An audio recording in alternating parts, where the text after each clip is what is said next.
இன்னைக்கு நம்ம என்ன பார்க்க போறோம் சொல்லி பார்த்தோம்னா, ஒரு நேயர் கேள்வி கேட்டிருக்கார். துளசி மாலையின் ஆன்மீக சிறப்புகள் என்ன? இதனை யாரெல்லாம் அணியலாம் என்பதுதான் அவருடைய கேள்வியாக அமைந்திருக்கிறது. அந்த நேயர் குறிப்பிடுவது துளசி மாலை அப்படின்னு சொல்றது, அவர் துளசி மணி மாலையை குறிப்பிடுகிறார் அப்படின்னு தான் நான் எடுத்துக்கிறேன்.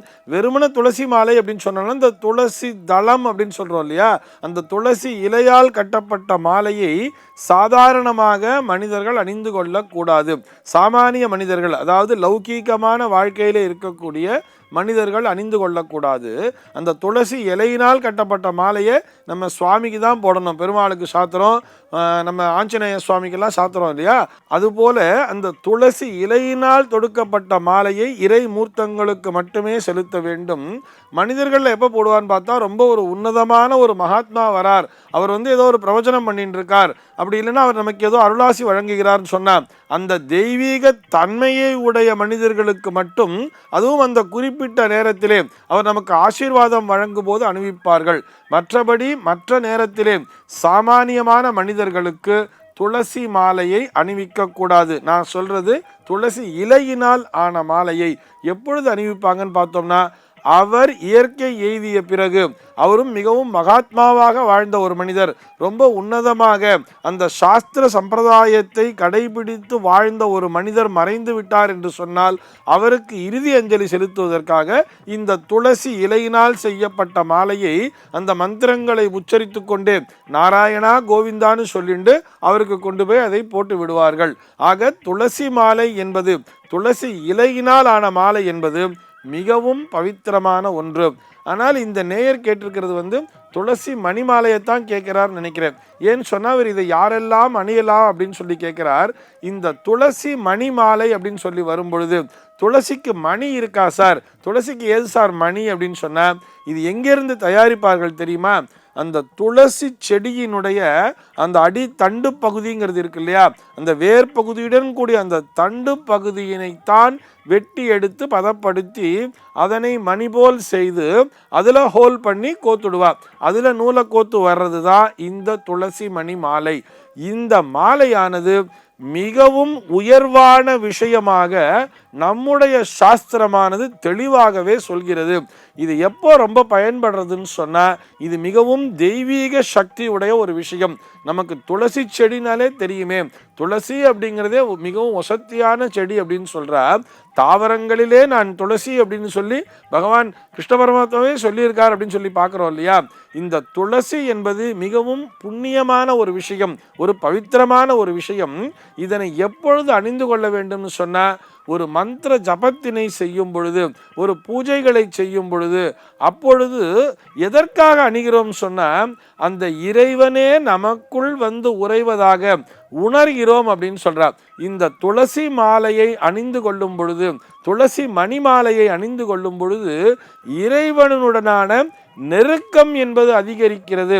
இதனை அனுபவபூர்வமாக உணர முடியும் அப்படின்னே சொல்றார். இறைவனுடனான அந்த நெருக்கம் என்பது அதிகரிக்கிறது இந்த துளசி மணி மாலையை அணிந்து கொள்ளும் பொழுது. நம்முடைய அந்த சிந்தனையானது சிதறாமல், நம்ம என்ன பூஜையை பண்றோமோ அந்த பூஜையின் மேல் ஒருமுகப்படுகிறது அப்படின்னு சொல்றார். இந்த துளசிக்கு அத்தனை மகத்துவம் என்பது உண்டு.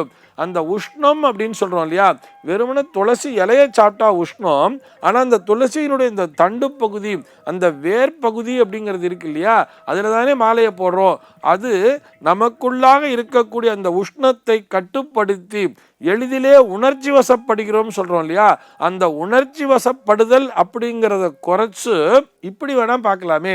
அதாவது ஒரு மனிதர் இருப்பார், சாதாரணமாக அவர் எப்போ பார்த்தாலும் கோவப்பட்டுட்டே இருப்பார். நம்ம வீட்டிலே நம்ம அப்பானே எடுத்துப்போமே, எப்போ பார்த்தாலும் எரிஞ்சு விழுந்துட்டு இருப்பார், பிள்ளைகளை திட்டிகிட்டே இருப்பார், இல்லைன்னா இது எதுக்கு எடுத்தாலும் ஒரு குறைய சொல்லிகிட்டே இருக்கக்கூடிய ஒரு மனிதராக இருப்பார். ஆனால் அவரே பூஜை செய்யும் பொழுது, அந்த பூஜையில் உட்காரும் பொழுது இந்த துளசி மாலையை கழுத்தில் போட்டுட்டு பூஜை பண்ணுறாருன்னு பார்க்கும் பொழுது அந்த நேரத்திலே அவர் சாந்தமாகவே காணப்படுவார். இதை எல்லார் வீட்லையுமே நம்ம ஒரு ப்ராக்டிக்கலாகவே பார்க்கலாம். அந்த துளசி மாலையை கழுத்தில் போட்டுட்டான்னா அவர்களுடைய கோபம் என்பது அந்த இடத்திலே காணாமல் போகிறது. காரணம் என்னன்னு சொன்னா, நம்ம உடம்பிலேயே அந்த வேர்வைங்கிறது வர்றது, அந்த வேர்வையானது அந்த துளசி மணியின் மேல் படுகிறது, பட்டு அது நம்ம உடம்பை மீண்டும் நனைக்கிறது. இப்படி நனையும் போது என்ன ஆகுதுன்னு பார்த்தோம்னா, நம்முடைய உணர்ச்சிகள் கட்டுப்படுத்தப்படுகின்றன. அந்த நேரத்தில் ஏதாவது ஒரு குறை வந்தாலும், அங்கே ஏதாவது தப்பு நடந்தா கூட இவர் கோபப்படாமல் அதனை சாந்தமாக ஹேண்டில் பண்ணுவார். ஆக இந்த துளசி மணி மாலை என்பது மிகவும், அதாவது மன அமைதியை தரக்கூடியது, மன தெளிவினை தரக்கூடியதுன்னு எடுத்துக்கலாம். இதனை எப்போ பார்த்தாலும் அணிஞ்சுக்கலாமா சார்னு கேட்டால் நிச்சயமாக அணிந்து கொள்ளக்கூடாது. சாதாரணமாக எப்போ பார்த்தாலும் துளசி மணி மாலையை போட்டு இருக்கக்கூடாது. அந்த பூஜா நேரத்திலும் மற்றும் இந்த ஜபம் செய்யும் பொழுது மட்டும்தான் இந்த துளசி மணி மாலையை பயன்படுத்த வேண்டும். சாதாரணமான குடும்ப வாழ்க்கையில் இருப்பவர்கள் தினசரி எப்பயுமே நான் அதை போட்டுருக்கேன், நான் அதை போட்டுட்டே படுக்கையில் படுத்துக்கிறேன் அப்படின்னு சொல்லிலாம் இருக்கக்கூடாது. ஏன் என்று சொன்னால் இது மிகவும் பவித்திரமான ஒரு விஷயம், மிகவும் ஒரு புண்ணியமான ஒரு விஷயம், ரொம்ப ரொம்ப ஒரு வசத்தியான ஒரு ஆச்சாரமான ஒரு விஷயம்னு சொல்கிறான். ஆனால் அதே நேரத்திலே நம்ம இதுக்காக ரொம்ப மடி பார்க்கணுங்கிற அவசியமே இல்லை. அந்த துளசி மணி மாலையை போட்டுண்டாலே அதுவே நமக்கு அந்த மடி, அந்த சுத்தம் அப்படின்னு சொல்கிறோம் இல்லையா, அந்த சுத்தத்தினை அது நமக்கு தந்து விடுகிறது. டெய்லியே நம்ம நனைஞ்ச துணி தான் கட்டிக்கணும் அப்படிங்கிற அவசியம் எல்லாம் கிடையாது இந்த துளசி மணி மாலையை போட்டுக்கிறதுக்கு. இதனை அணிந்து கொள்ளும் பொழுதே நமக்குள்ளாக இருக்கக்கூடிய அந்த குறைகள்லாம் காணாமல் போயிடுறது.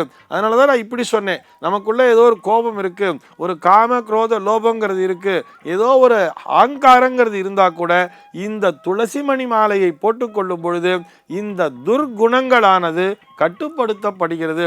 நாமும் சுத்தமாகி விடுகிறோம். நம்மால் செய்யப்படுகின்ற அந்த பூஜையும் கூட முழுமையான பலனை பெற்று விடுகிறது.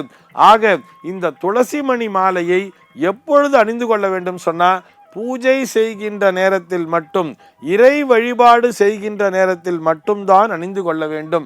இதை எப்படி சார் நான் இது நல்ல துளசி மணி மாலையா இல்லை இது வேற ஏதாவது இதுவா, இதில் ஏதாவது மிக்சிங் இருக்கா, நான் எப்படி சார் கண்டுபிடிக்கிறதுன்னு சொன்னால், கடையிலிருந்து நீங்கள் ஒரு துளசி மணி மாலையை வாங்கிட்டு வந்த உடனே அதை வெறுமனே ஒரு ஜலத்தில் முதல்ல போட்டுடுங்க. ஜலத்தில் போடும் பொழுதே அந்த நீரானது எந்த விதமான அந்த சாயமும் இன்றி, அதாவது ஒரு டூப்ளிகேட்டாக இருந்ததுன்னா அதுலேருந்து என்ன ஆகும்னு பார்த்தீங்கன்னா ஒரு விதமாக ப்ரௌனிஷா, அதாவது ஒரு ரத்த வர்ணத்தில் ஒரு ஜலம்ங்கிறது கரைஞ்சி போகும். அப்படி போச்சுன்னா அது ஒரு டூப்ளிகேட் அப்படின்னு நீங்கள் எடுத்துக்கலாம். அந்த மாதிரி இல்லாமல் அந்த நீர் தெளிவாகவே இருந்ததுன்னு சொன்னால் அது நல்ல துளசி மணி மாலைன்னு எடுத்துக்கலாம். அதற்கப்புறம் என்ன பண்ணணும்னு சொன்னால், கொஞ்சம் மஞ்சப்பொடியை ஜலத்தில் போட்டுவிடணும். நல்லா மஞ்சப்பொடியை ஜலத்தில் போட்டுட்டு அதில் ஒரு அரை மணி நேரம் ஊற வைக்க வேண்டியது.